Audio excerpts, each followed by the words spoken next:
Bueno, vamos a entrar entonces en el desarrollo de la clase número 4 sobre el curso de Torah que estamos desarrollando. Y hoy vamos pues la verdad es que nos hemos tomado el tiempo para meternos en la introducción de la Torah, pero es necesario.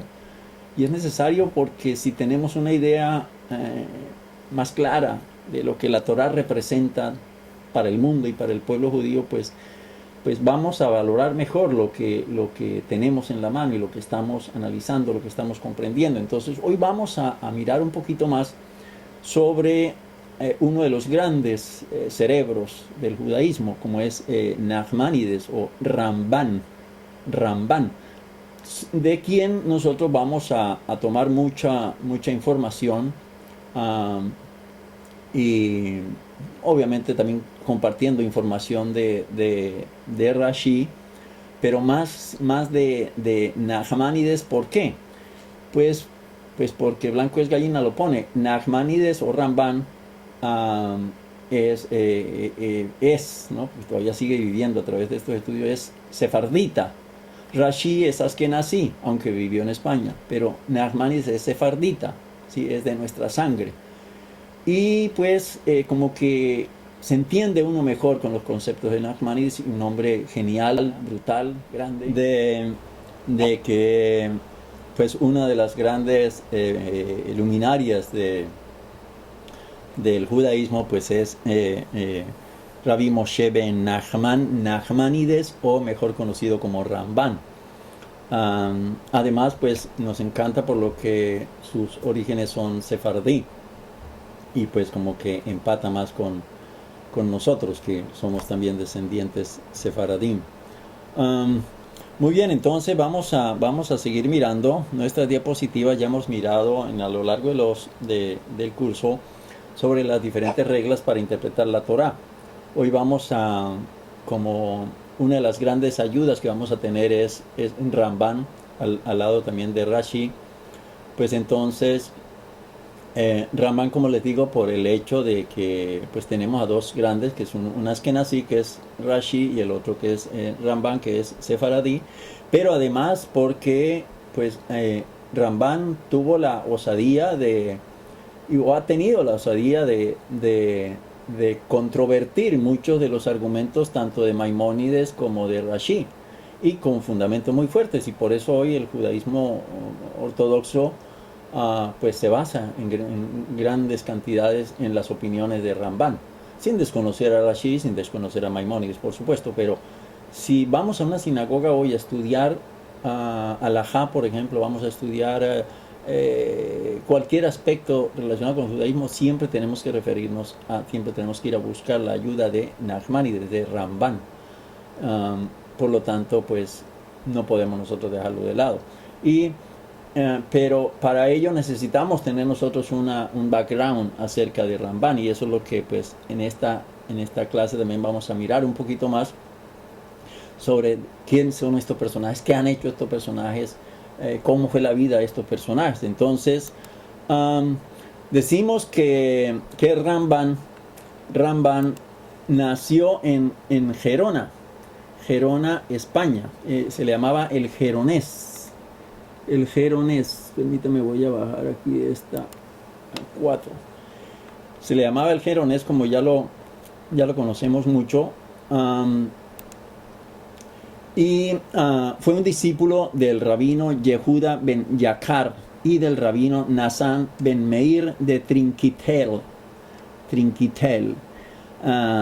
y recibió instrucción cabalista. Es decir, por eso me encanta también, porque le gustó la Kabbalah, pero le gustó desde un punto de vista razonable y con fundamentos, con bases, no en la manera que se estaba proliferando el estudio de la Kabbalah en esos momentos, que era todo mirándolo por allá, por los lados de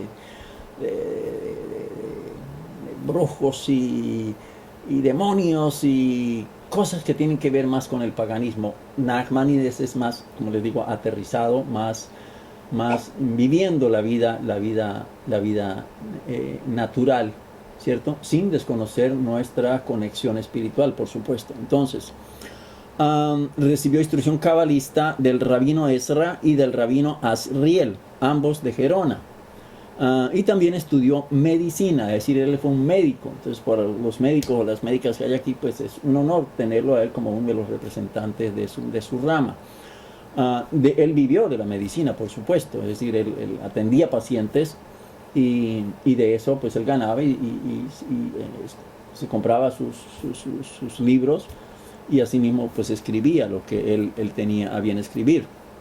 Era tan genial él que a la edad de 15 años, ustedes se imaginan, a los 15 años de edad, pues ya él se dio a la tarea de compilar y hacer unos análisis del Hilkot Nedarim, es decir, de las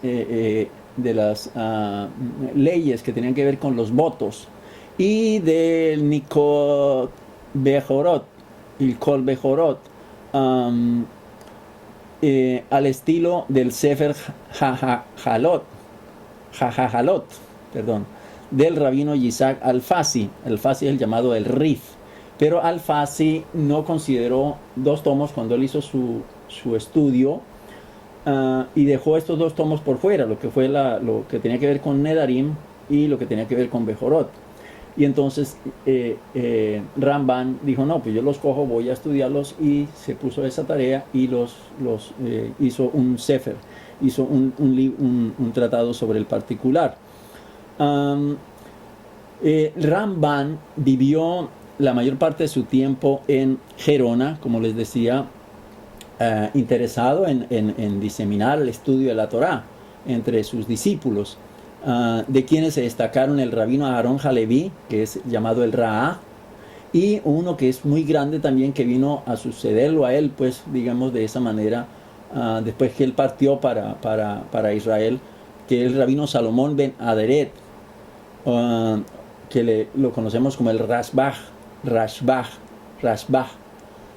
quien fuera este último el líder de la judería de España en la siguiente generación. Entonces se fue Ramban y quedó Rashbach liderando a la judería, pues obviamente un discípulo de Ramban, ¿no? Entonces, pues qué mejores manos podía quedar España que con el Rashbach.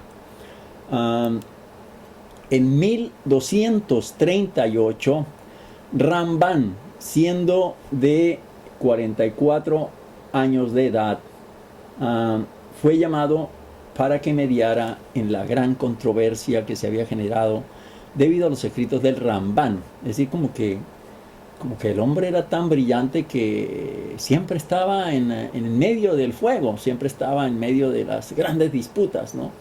Y había una gran controversia porque Maimónides, Rambam, él había escrito Moreh Nevukhim, la guía de los perplejos. Entonces comenzó a tener problemas pues con la judería de Francia y con la judería de Alemania, pues que eran por supuesto muy importantes, es decir, la línea Askenazí. Y quisieron ellos vetar el estudio de Moreh Nevukhim, de la guía de los perplejos que conocemos normalmente nosotros. Entonces lo llamaron a Rambam para que mediara, para que sirviera como de enlace entre lo que dijo Rambam y lo que decían los rabinos estos askenazí. Entonces, pues la idea era la de que, hombre, pues Rambam ya había conocido la guía de los perplejos, le pareció muy interesante, a pesar, como les he compartido ya, que Ramban, no por ir a defender a Ramban, a Maimónides, pues iba a decir sí a todo.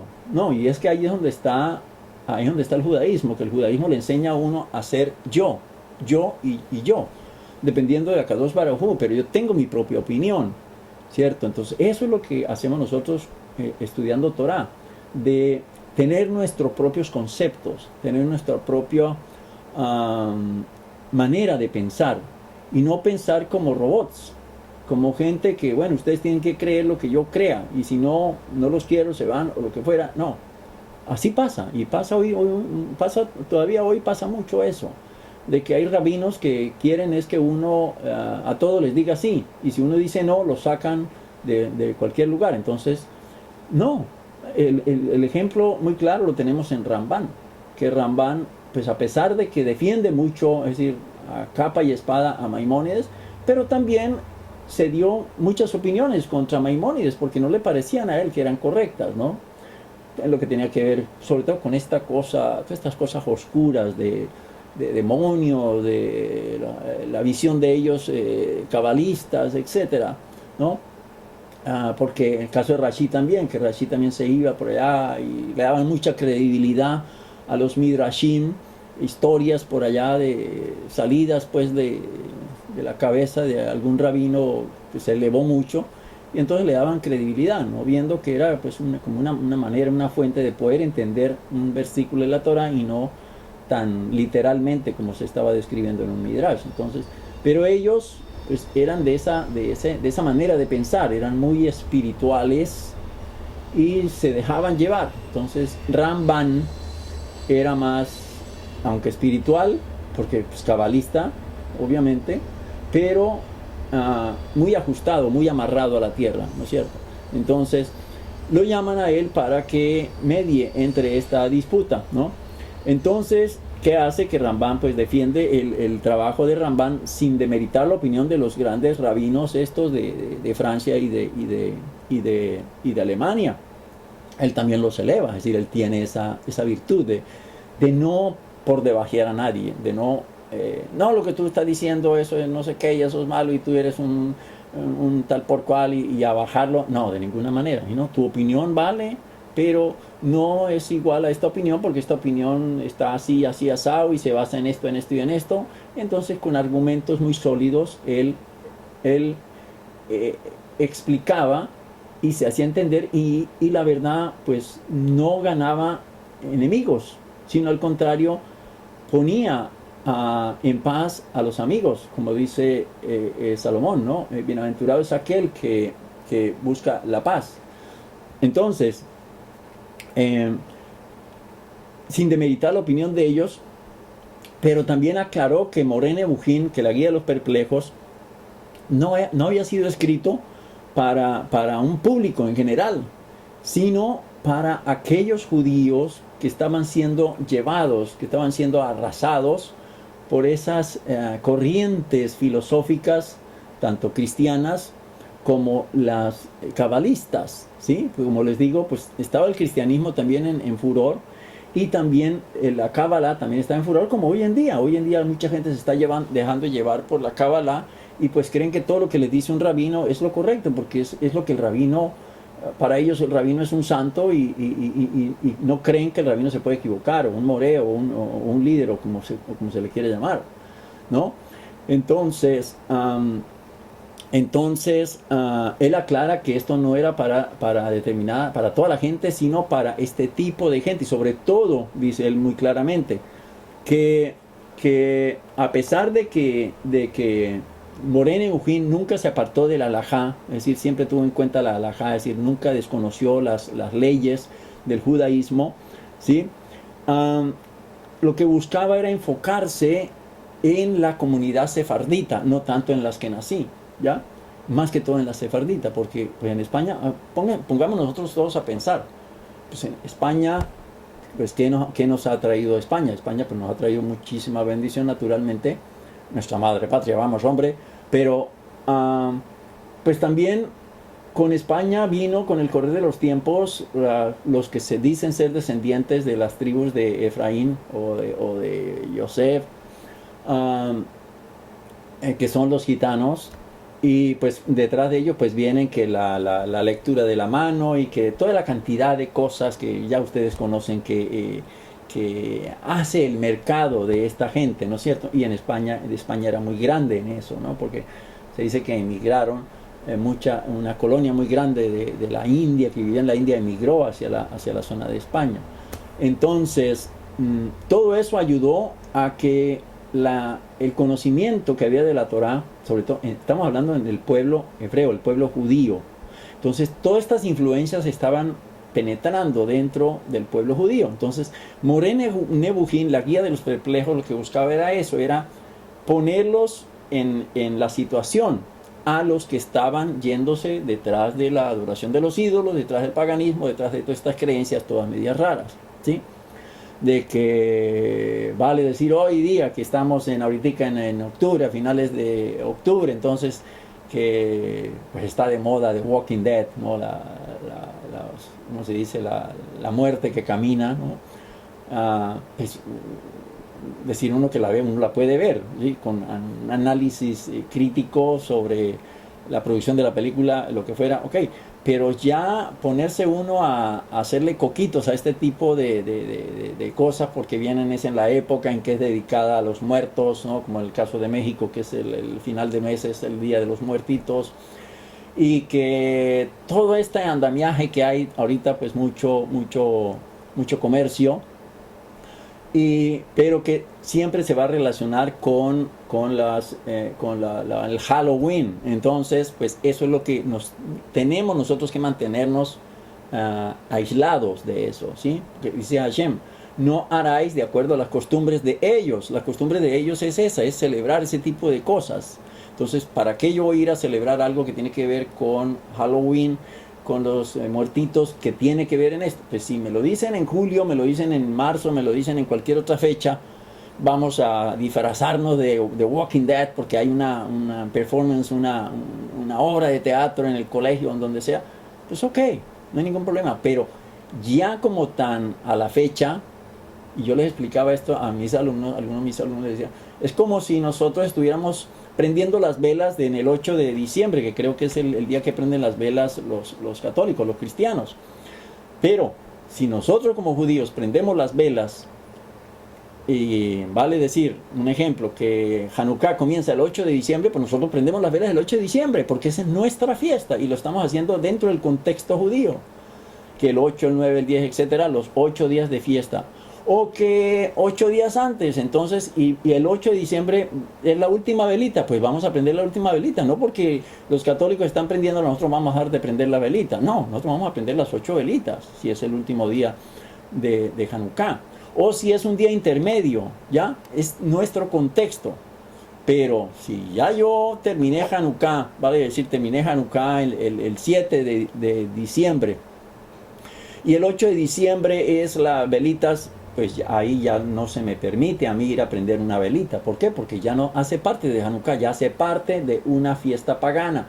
Eso es lo que Hashem nos quiere evitar, que no hagamos conforme a las costumbres de ellos, ¿ya? Sino que ellos hagan conforme a las costumbres de nosotros. Entonces, esto ocurría también en la España de esa época. Estamos hablando en el año 1200, toda la época 1000, 1100, 1200, 1300 y toda la época medieval, pues ya se vuelve más fanática, ¿no? Y sobre todo por el cristianismo coge muchísima más fuerza.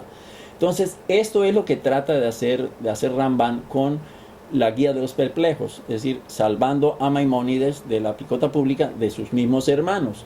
Entonces, él aclara esa situación. Entonces, para ponernos nosotros en contexto, pues vamos a mirar, por ejemplo,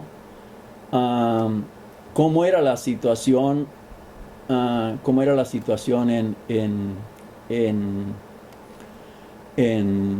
en esta época allá en Sefarad, en España.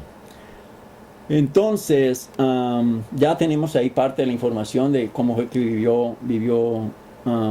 vivió Ramban. Entonces,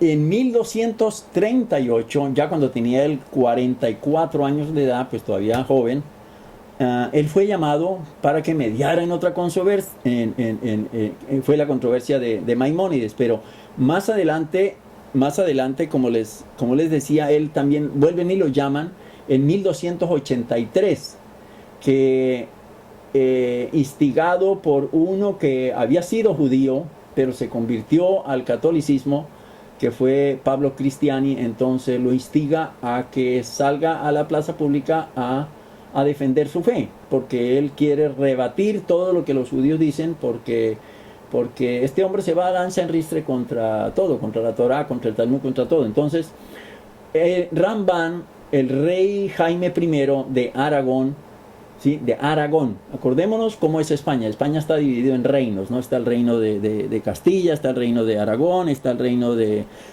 el andaluz, etcétera, el de Portugal, ¿no es cierto? Entonces, este reino, Jaime I,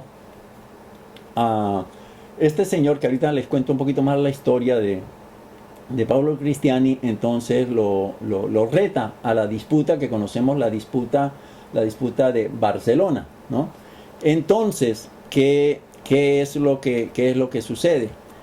Vamos a mirar quién fue Pablo Cristiani. Pablo Cristiani era francés, era de Provenza, un judío converso de Montpellier, Francia. Después de haber sido bautizado Cristiani se unió a la orden de los dominicos, o los dominicanos, no, bueno, los dominicos, ¿no? Y trató de convertir, por supuesto, a sus antiguos hermanos, ¿no? Porque él consideraba que esa era la fe, esa era la realidad, ¿no? Y se había metido ya en camisa de 11 varas. Entonces, ya él entonces se le mete ese fanatismo en la cabeza y comienza a crearse como una especie de plataforma para atacar a sus antiguos hermanos judíos. Entonces, a falta de hacer prosélitos entre los judíos de la Provenza, allá en la zona de Francia, el sur de Francia, a quien le había enviado por su general, un general que era muy celoso también de su fanatismo, que era Raymond de Peñaforte, Cristiani planeó la conversión por la fuerza de los judíos aragoneses.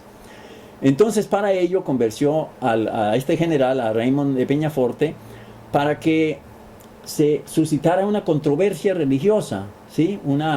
Vamos a decir, como estas disputas que hay hoy en televisión de los políticos, ¿sí? De los republicanos y los demócratas, o los liberales y los conservadores. Entonces, de la misma manera él quería, pues no había televisión en ese momento, pero quería hacerlo así, tenía toda la fuerza para hacerlo. Entonces se valió de este amigo, de este general, y para que Nachmanides, que era una figura pues muy prominente en España, pues fuera el quien saliera a defender su fe en este debate. Y entonces por supuesto que Cristiani se sentía el ganador, ¿no? Y eso es lo que generalmente notamos nosotros con nuestros, vamos a decir, amiguitos cristianos, que pues siempre vienen con pues la ínfula de que ellos son los que son dueños de la fe y son dueños de la salvación y todo, y que nosotros somos los perdidos, que somos los que estamos ciegos, etcétera, etcétera, etcétera, toda esa cantidad de carreta que tienen. Entonces este hombre pues se sentía el ganador, ¿no?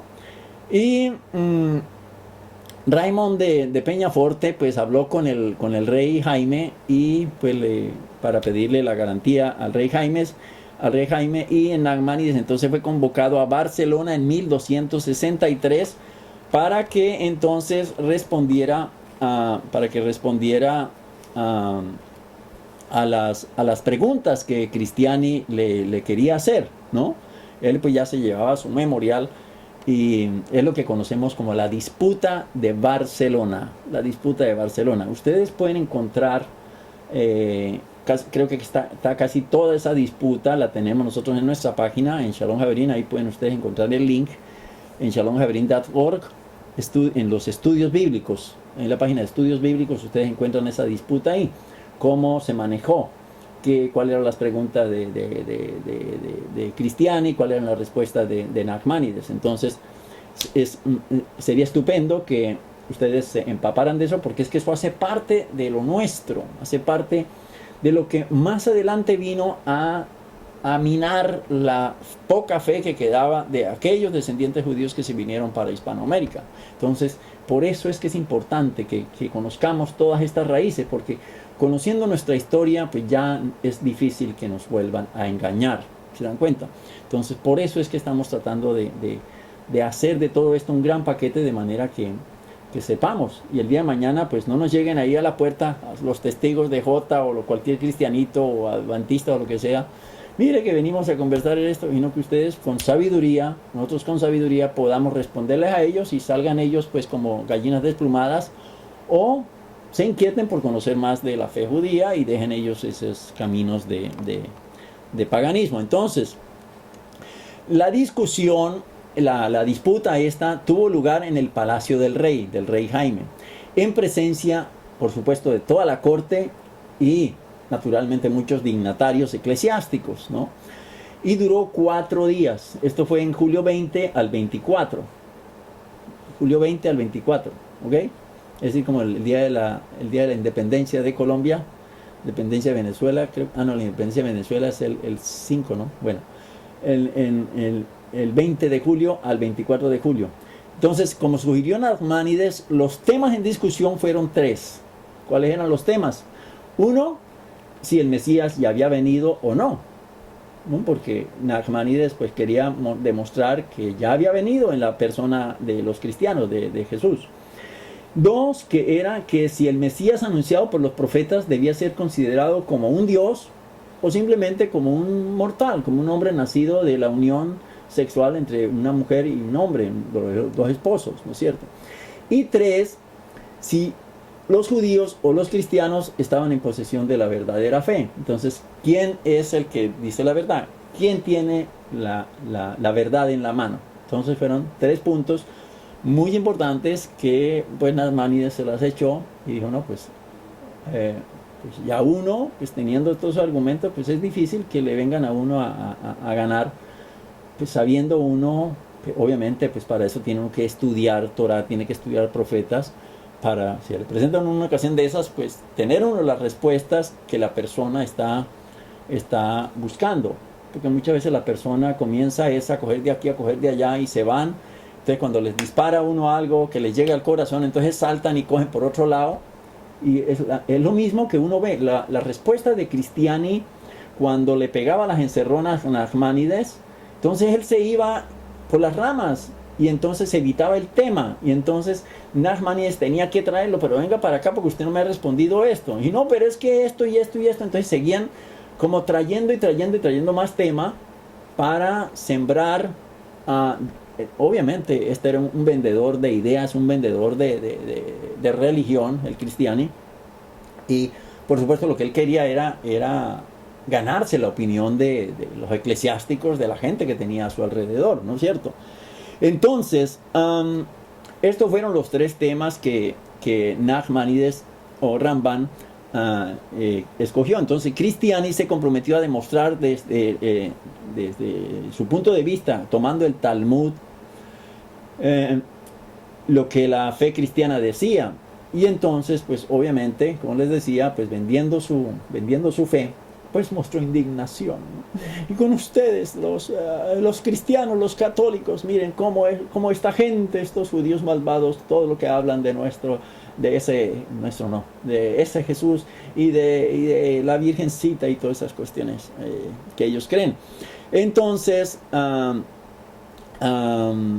entonces de esa manera él pretendía ganarse el corazón de todos estos dignatarios, ¿no es cierto? Entonces, ¿qué pasó? Que se lleva a cabo esa disputa y pues hay un perdedor. El perdedor es Cristiani. Entonces, pues naturalmente que él no va a decir yo perdí, no, yo también gané, ¿no?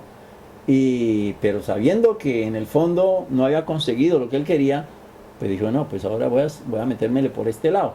Entonces, buscando siempre la ayuda de este general, de Raymond de Peñafort, él buscó las cartas del rey, que le había dado el rey, las cartas de protección del rey. Pues imaginen ustedes, con una carta de un rey, pues uno abre las puertas en cualquier lugar de su reino. Y entonces se fue a hacer viajes misioneros, obligando a los judíos en todas partes a que tenían que escuchar lo que él quería irles a predicar. Es decir, los discursos de él tenían que ser escuchados obligatoriamente, porque era como una orden del rey, y una orden del rey la acataban, ¿no? Entonces, de esa manera, pues él también les decía, yo voy a estar dispuesto a ustedes para que ustedes hagan las preguntas, y con mucho gusto yo les voy a responder, ¿no? Y naturalmente, pues él buscaba no solamente las calles o las plazas, sino las sinagogas. Entonces él se metía entre las sinagogas también para debatir, ¿no? Para que lo escucharan a él. O en cualquier otro lugar, ¿no? Además, que los obligaba a pagar todos los gastos de los viajes y de la estancia y todo lo que él quisiera. Los judíos eran los que tenían que pagar todo eso, fíjense ustedes, ¿no? Imagínense ustedes semejante cerebro tan tenaz, ¿no?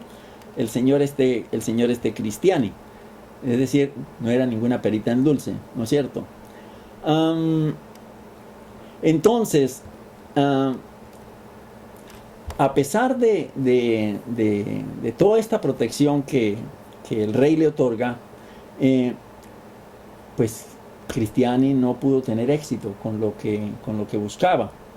Y entonces se dirigió al Papa Clemente IV y denunció el Talmud, afirmando que contenía pasajes despectivos de Jesús y de María.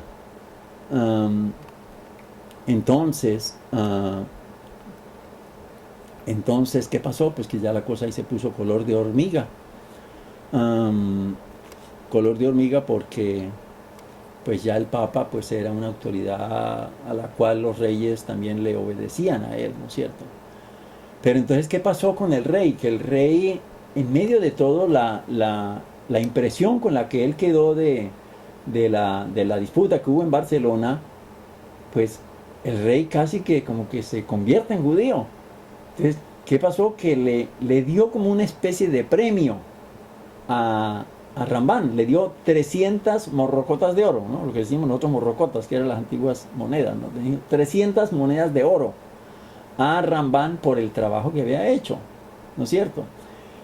Pero naturalmente que los amigos de Cristiani tampoco se quedaron quietos y divulgaron también ellos por su lado que ellos habían ganado la disputa. Entonces, ¿qué hizo Rambán? Que como ellos estaban divulgando que ellos habían ganado y que habían humillado a Rambán y que lo habían dejado por el suelo, entonces Rambán lo que hizo fue que escribió todo lo que él había dicho. Él llevaba sus notas, así como a mí me gusta llevar mis notas aquí.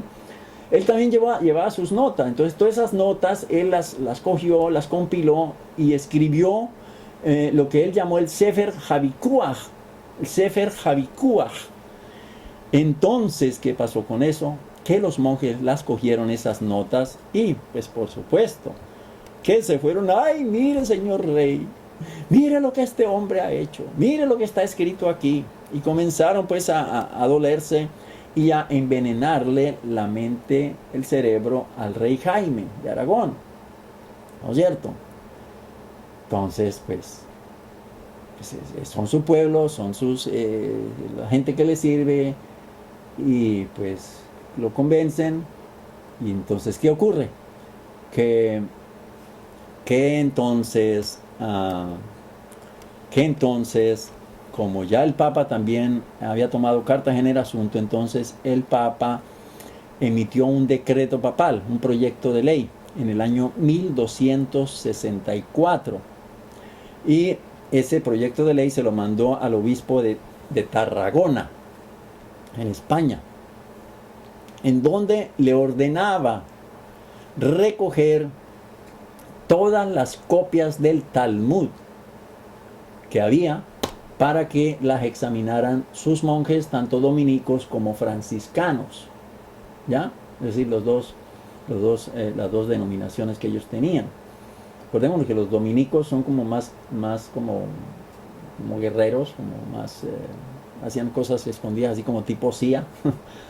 Entonces el Papa pues ya se da cuenta que la cosa está poniendo color de hormiga y emite ese decreto en el año 1264. Entonces, una comisión es designada por el rey y Cristiani, pues por supuesto, él tiene que estar incluido en esa comisión. Él tiene que ser un miembro de ellos, para que actuara como censor del Talmud. Ándale. Y ahí entonces, ahí se aprovecharon para borrar todos los pasajes que a ellos les parecían que eran hostiles a la fe cristiana. Entonces, ¿qué pasó? Que por eso es que muchas veces nosotros hemos dicho, bueno, pues lo que podemos entender nosotros del Talmud hoy en día es esto que dice, pero no estamos seguros. ¿Por qué? Porque los Talmuds fueron todos recogidos, muchos fueron quemados, en Francia fueron quemados de a montones, ¿no? En España pues fueron editados por estos monjes dominicos y franciscanos y pues la verdad pues hay muchas cosas que cuando uno se pone a estudiarlas